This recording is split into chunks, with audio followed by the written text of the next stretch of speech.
What is up, everybody? I'm NoLucksGiven, and in this video we are going to take a look at Trophy Hunter mages. Now, when you think about Trophy Hunter, you might think about casting a whole bunch of spells with Monster Book, and this game isn't going to quite be that. It's going to be more of a hybrid of Trophy Hunter, Monster Book, Oops All spells, and the more traditional Crystal Ball mages. And this is something that I've wanted to try to put together on Trophy Hunter for a while, and really just lucked into a particular set of circumstances in this game that I think made it particularly viable. We're going to start off by taking a Black Cat because it's got that last breath, which means it has a Slay for Trophy Hunter, so that'll make us pretty strong in the early game. And then I will be casting a Witch's Brew on it just to give it a little bit more of a chance to slay. There's definitely part of me that wanted to take the Wizard's Familiar as well, but definitely valuing strength in the early game I think is just going to be more important, and the +1 attack from the Minotaur could help the Black Cat to slay, but it's also just going to give it +1 attack and then give it +1 attack when it resummons as well, which is just going to make it overall stronger. And we are pretty strong right here, winning fight number 2 up against Merlin, but overall just want to try to preserve my health as much as I can. But the other thing that I want to do as a Trophy Hunter is pursue Tier 2 treasures. So when I see Cindy there, I am going to go ahead and cast the Forbidden Fruit just to get a little bit closer to Tier 2 treasures. There's a lot of really strong ones that we could grab early on in the game that can just really help you as a Trophy Hunter. I'm playing around with a bunch of different positionings for this board, and there's a few different ways that you could potentially, and you don't normally have to think about trying to have your Black Cat slay, but obviously when you're playing Trophy Hunter that becomes a little bit more interesting and is going to just make us stronger if we can get that Black Cat to slay on this first fight. And we are going to be able to, so we played enough other units in the front row that there were other things to be able to get attacked. And it's not really going to matter much that we've got the extra Black Cat. That's just going to be eaten by my opponent's Minotaur, and we'll wind up trading there as well, tying this combat. But nice to move into level 3 with 38 health as Trophy Hunter. This turn's pretty straightforward. We could have picked up the Gingerbread Party potentially, again, just to tick down a little bit on the Cinderella. It would also give +1/+1 to the Wizard's Familiar, and like +2/+2 to the Doubly if we decide to go in that direction. But I am just going to pick up this Ogre Princess, and there is a little bit of an awkward thing with Ogre Princess or Vampire potentially too when you're playing Trophy Hunter, and that's because once you get to level 4, you don't really want to be playing other slay units that are just targets for your Grimsoul, and thus making it less likely that your Grimsoul hits on other slays that would be more powerful last breaths for that combat. So that can be a little bit awkward, but Ogre Princess could definitely still just be good for right now. We are going to get another slay with the Black Cat, so definitely feeling strong in this early section of the game. That's pretty nice. And we're even pretty reasonable odds to get this slay with Ogre Princess. And that is going to be, yeah, another slay, a little bit more econ, or not another slay for Ogre Princess, but just a first slay. We'll get a Princess Peep. And this shop's really interesting because we've got a roll the die, and then we basically have 3 units that we're all pretty fine with picking up. I don't love Spellweaver at this stage of the game, but maybe we do wind up playing some type of Monster Book comp. I mean, that's like the most powerful thing that you can do with Trophy Hunter, so it would be nice if we could find some stuff to go along with that. Now, interesting, Black Cat is a good unit to slay with, but not as your first unit. So you kind of actually want this configuration on the board, because if you're making an additional Black Cat, you do need somewhere for it to spawn, so you need to have one of your other units die first. So for that reason, we can go Ogre Princess, then we can play both of these Black Cats supported by the Wicked Witch. And then we'll throw our mages in there in the other slots as well. And yeah, this is pretty nice. We've got 2 pairs, we've got 38 health, and we're halfway through a Cinderella. Unfortunately, we're not going to slay with either of our Ogre Princesses, but we do slay with Black Cat, thanks to that Witch's Brew. So that gives us an additional 1/1 to maybe do something with. Yeah, it takes out the Wicked Witch. Not too shabby. Unfortunately, our second Black Cat does not slay, and that is going to be enough to lose this combat. So it was pretty close, because I think if we won that 50-50, there is a chance that we just find a win on the combat, but we aren't going to be so lucky. We can take the spinning gold, which I do like. That is potentially additional gold onto 3.0 or 4.0 next turn. So that could be really sweet. And then we can also pick up a Shadow Assassin. That is a great time to pick that up. And then being tempted with a bunch of witches, of good witches there. But we are going to decline to pick those up as well. And then I'm just going to move the Black Cats to the back and lead with double Ogre Princess to start this combat. Maybe the Black Cats won't slay, but that is totally fine. And then we are locking this Shadow Assassin in the shop to potentially have a nice unit that we can try to build up there. And I brought this up probably a week or 2 ago when I put out my last Trophy Hunter game, and that was like a Monster Book Trophy Hunter game, and I said that I would rather have had Spellweaver over Shadow Assassin in that build, and I do think that that's true, but at this point in the game, I don't know if I'm going to be, like, how soon I'm going to find those monster books. I might just wind up putting something together with some mummies or something else. So in the meantime, when we don't know for sure that we are going to be playing monster books, I think that it is good to just try to pick up those Shadow Assassins, because those are going to work off like Friendly Spirits, those are going to work off Grim Souls, and potentially like the Ogre Princesses and stuff too. And speaking of Ogre Princess, we do get to triple Ogre Princess, and that could give us Sting. Ancient Sarcophagus is also really good on the current board, but Sting is going to continue to be good because that is going to continue to allow whatever we put into slot 1, at least for the early part of the game, to slay. And then I'm also going to use this 4.0 turn to activate Cindy.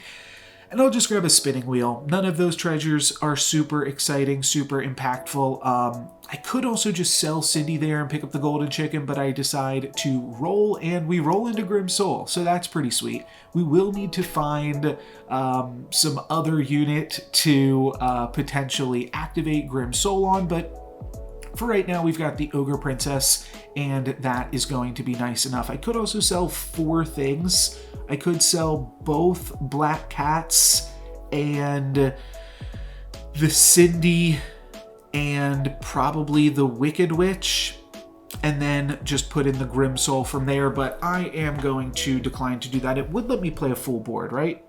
Would I be... No, I'd be playing 1 unit down, so probably don't want to do that for that reason, but that would also take a lot of the power off of the current board just in general. We are going to have a bunch of power from this Ogre Princess, and then the Black Cat is nice enough to spawn a second Black Cat for us, so that all works out pretty well. And then the Ogre Princess with this Sting spot probably, yeah, goes down to the Shadow Assassin, but I think we've got enough ranged stuff in the back to actually get a win here up against the undefeated Potion Master. So that feels pretty good.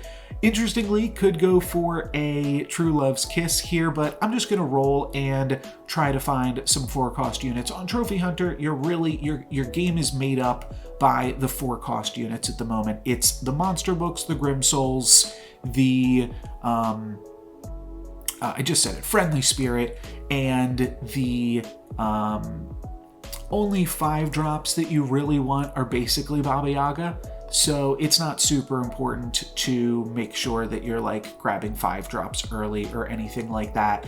Again, kind of an interesting maneuver here, but one thing that we can do is we can put in this Ogre Princess for now. I think especially while we are level 4, having Ogre Princess in Sure, it's going to mean that we potentially cast one less spell from our monster book, but it could give us an additional level 4 unit. It will give us a level 4 unit if we don't cast a spell off the Grimsoul trigger. So that could help find us any of those things that I just named, and because there's so many of them on level 4, I do think that Ogre Princess does have kind of a neat role to fill here. So we will see up against Geppetto, typically pretty good odds to slay, but unfortunately they snipe our Grimsoul, which means that we're not going to be doing much with any of that, and we actually don't get any slays beyond the Grimsoul's last breath. So a little bit unfortunate how this one came together. We are going to wind up taking a bunch more damage. At least we get out my opponent's upgraded unit. We take 8 down to 13, and we are definitely not doing so hot, but we can cast a Wormroot that could potentially allow us to slay a little bit more. I do think that I would like to pick up Wizard's Familiar, and then you'll see we also picked up Greedy from the Ogre Princess. We can triple the Wizard's Familiar here, so that's pretty nice. And that gives us a Secret Stash, which isn't the best treasure for us, but is definitely not the worst, as that'll give us a little bit more health to potentially not lose. From there, I will play double monster book, and basically the fact that we found 2 monster books this early is definitely a good sign in terms of moving into this typical mage trophy hunter, and then from there we could play 1 Ogre Princess in the back.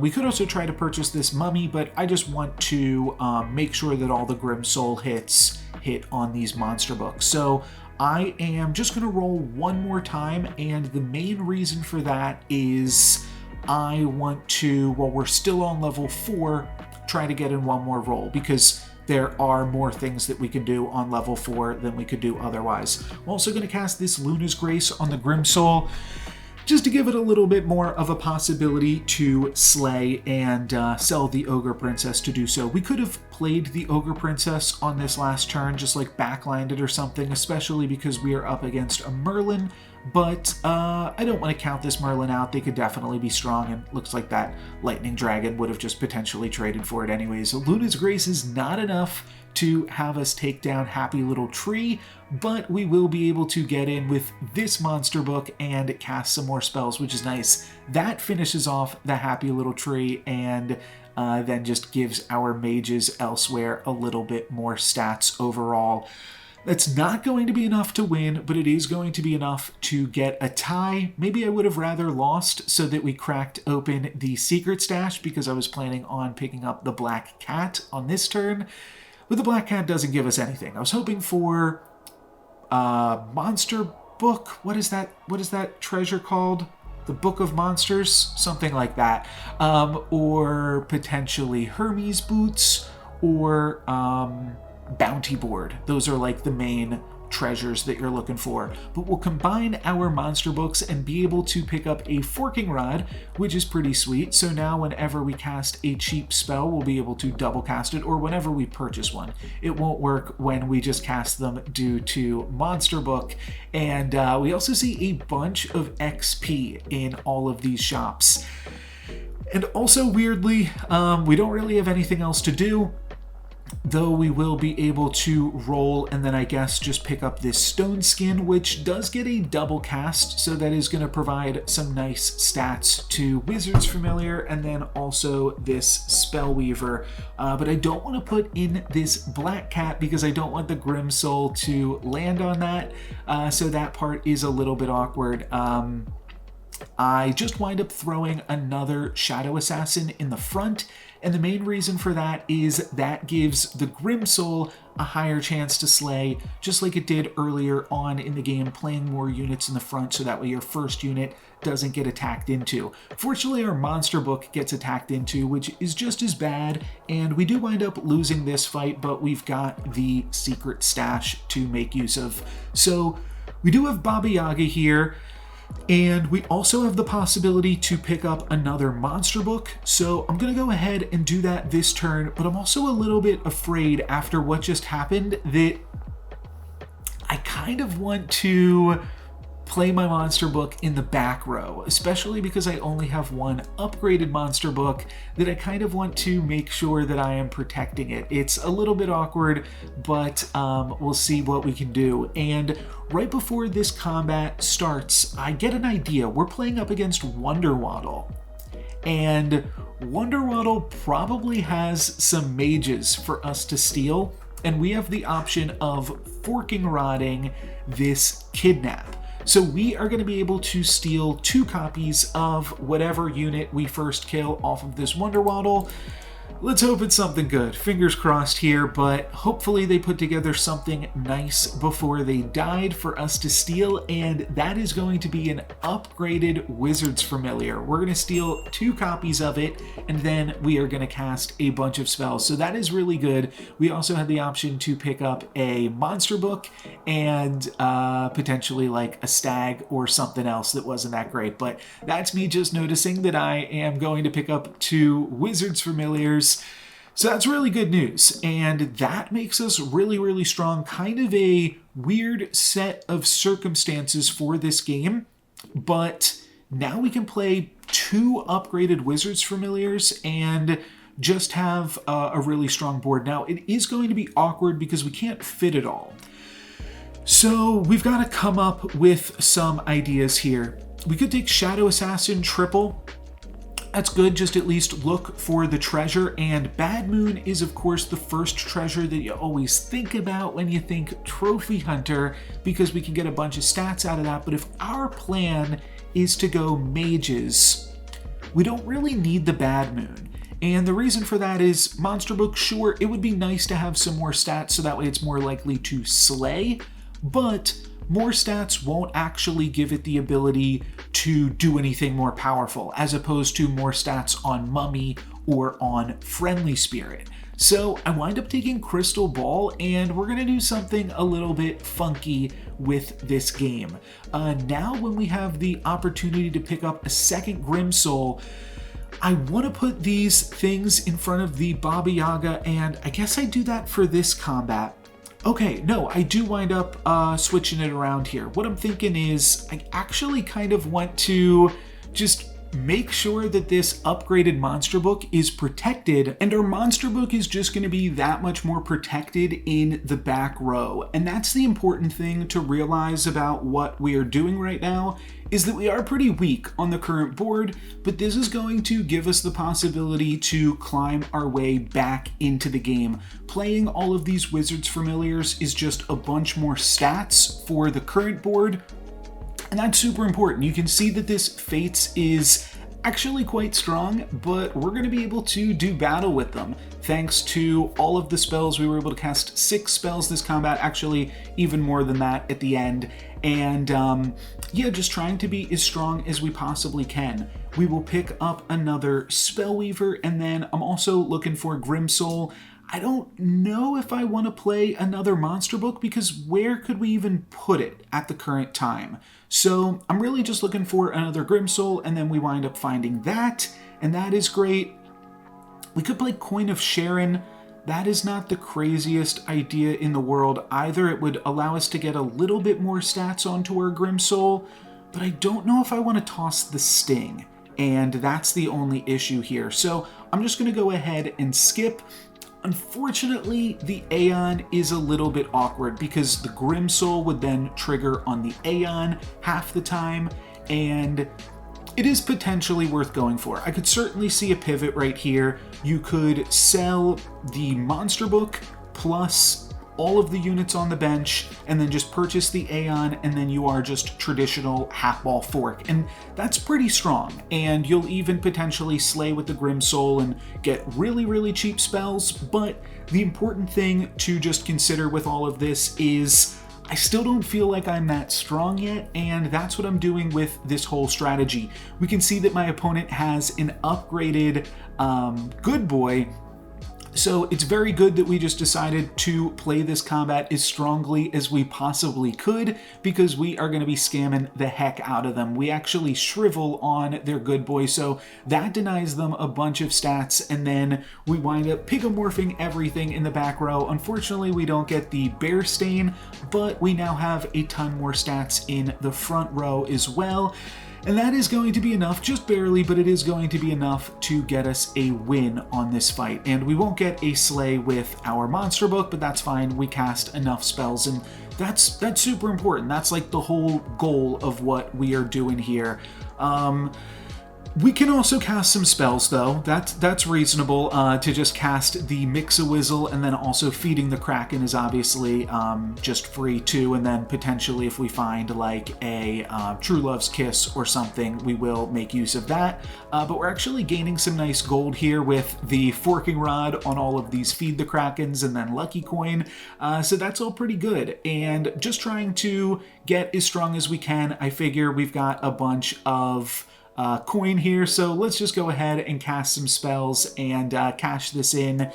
We could potentially move back into like Baba Yaga territory, but I don't think that's the goal for this game. I think the goal for this one is to just play. I mean, these Wizards Familiars are obviously huge, and they wouldn't be able to be as big if we were wasting time with playing Baba Yagas, and that would also just make us a little bit more vulnerable. So this doesn't have like as high of a ceiling as it would if we were playing with all of the monster books and Baba Yagas and all that stuff, but it does just give us a really strong board for the here and now. And you can see some of our opponents are putting together some really strong stuff here with this huge Storm King for my opponent as well. We definitely want to respect that my opponents are bringing some powerful stuff to the table. We're going to kill Romeo before Juliet dies, so that's pretty nice. And then Southern Siren doesn't steal anything, so that's really good for us too. And we do wind up getting a win up against this Potion Master. I do want to find room to put in my other Wizards Familiar, because right now we are only playing one of them. So the easiest way to do that is going to be to find another Spellweaver and throw that in, and could potentially hit like a crystal ball off of it. I probably do want to be casting some more spells onto this Grim Soul. That's something kind of fun to consider. Okay, sure, an Evil Twin just to triple these up. I feel like that is somewhat reasonable as well. I'll skip on this treasure, and then I'll cast Beauty's Influence on the monster book just to grab a little bit more stats. Not doing anything with this spell right here, but we'll just cast these spells just to get a little bit more stats. It gives everything +2/+2. So ain't too shabby. And then I'm also thinking about the fact that eventually we could just put the monster book in the Sting slot and potentially even add one more mage to this board.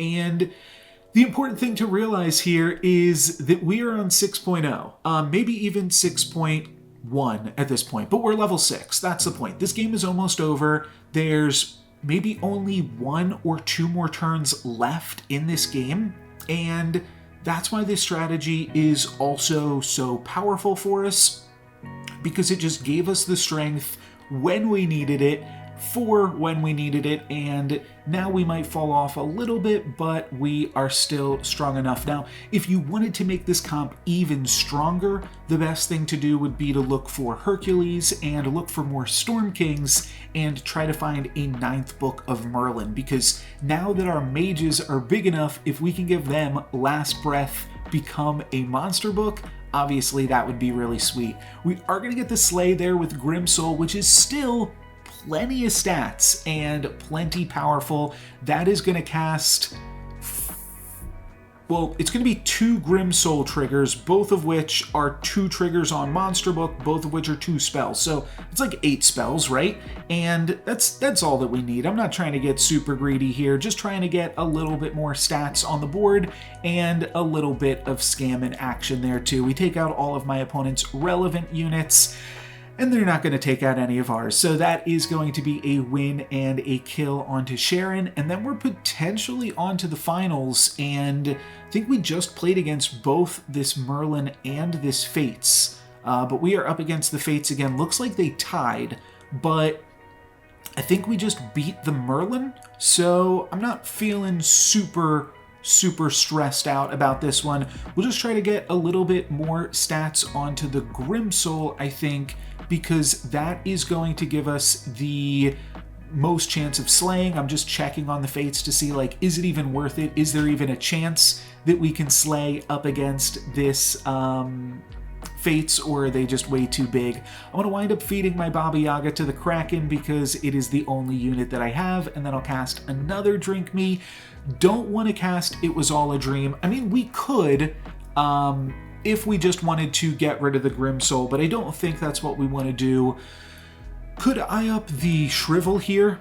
But I think the Grimsoul is still going to be, like, good enough, especially if it can slay. And we'll cast one more Drink Me potion, see what else we can find. We'll grab a little bit more health, and then I wind up locking because it's got a few interesting spells in there, but nothing too crazy good. My opponent's going to get first attack, which is going to mean that my Grimsoul is unable to slay, but we are still going to be able to cast a bunch of spells here, and then we are going to have a big enough board that they are unable to slay, though Jormungand actually does get a slay, and then we have to trade into it with our Storm King. Actually makes this a pretty close combat, but Monster Book is going to get a slay, and then I imagine that will be able to take out Riverwash Mermaid, but not be enough to take out the Fates. They're going to be left alive with 1 health. But what I was going to say is that as Merlin goes down to the Ghost there, actually, the fact that we are playing all of these mages, I think, is also somewhat important to consider, because that is going to mean that it's just making it a little bit tougher for our opponents to slay, for instance, and just making us overall a little bit stronger.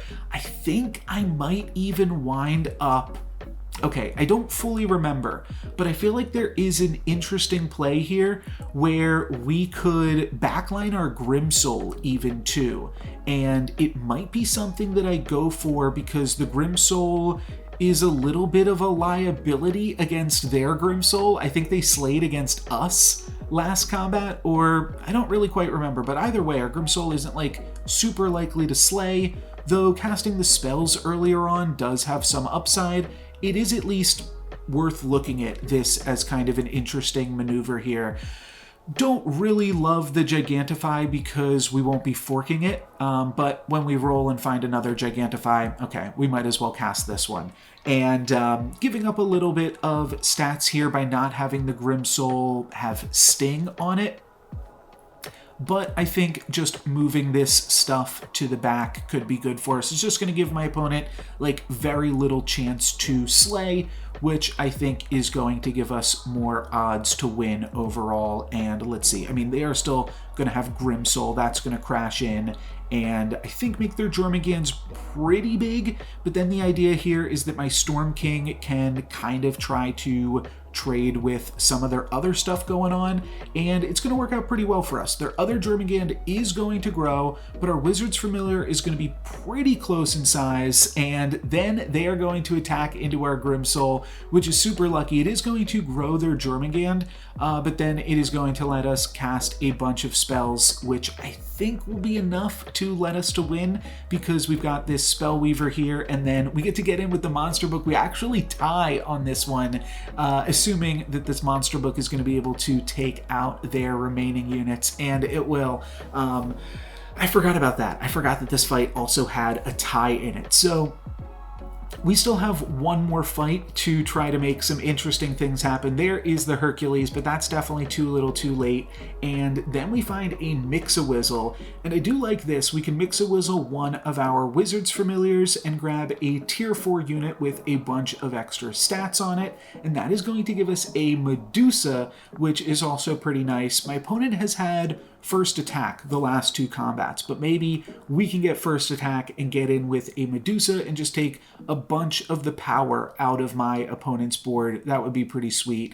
Fog isn't really going to do too much. Oh, actually, I mean, they do have that large Lady of the Lake and Baba Yaga, but the problem is they've also got the Chupacabra, so they'd be making it pretty big pretty quickly quite after that. So yeah, that won't be the best for us, but I'll just roll, see what else we can find. Stone skin, I think that is good enough, and then we'll end on a sugar and spice. Just get a little bit more stats here on everything, and hopefully we have done enough. We were 1 out of 3 to win the last combat. Opponent attacking first again, but Medusa gets to take out one of their Jormungand's, and it is big enough that actually all of my units are big enough that we are going to be able to take down their entire front line. So now all we have to worry about is these backline ranged units, and they are just not going to have enough firepower. We can see if, I mean, the numbers were so close on those combats. You can see that even just by adding a little bit more stats to the board, which was just casting a few spells, and sure, the Medusa was really helpful as well, but just casting those few more spells brought us from 1 in 3 to win to 1 out of 3 to lose. So we definitely increased our odds by a bunch there, and a lot of that was just making sure that we were powerful enough every turn. You gotta remember, we were at like 10 HP at one point in the game. I know that we went back up to 20 near the end, but in the midway point before we found the crystal ball, we were at 10 HP and we were struggling. So we were able to claw our way back into it with the kidnap, pretty sweet, and put together a nice little mages comp with it. That is going to be it for me today. I brought this up in my video yesterday, but I'll say it again today. I know there's been a lot of trees on the channel recently. For the next week or so, every other day is going to be a mage video. So if you enjoy different looks at different mage comps, 2 days ago we had Black Prism. Today we obviously had Trophy Ball, and what's coming up? Oh, okay. Yeah, we got a Horde Dragon game coming up for you in 2 days. So a lot of fun stuff. Make sure to subscribe if you aren't already. And that's going to be it for me for this one. Thank you guys very much for watching. I'm NoLucksGiven. Peace.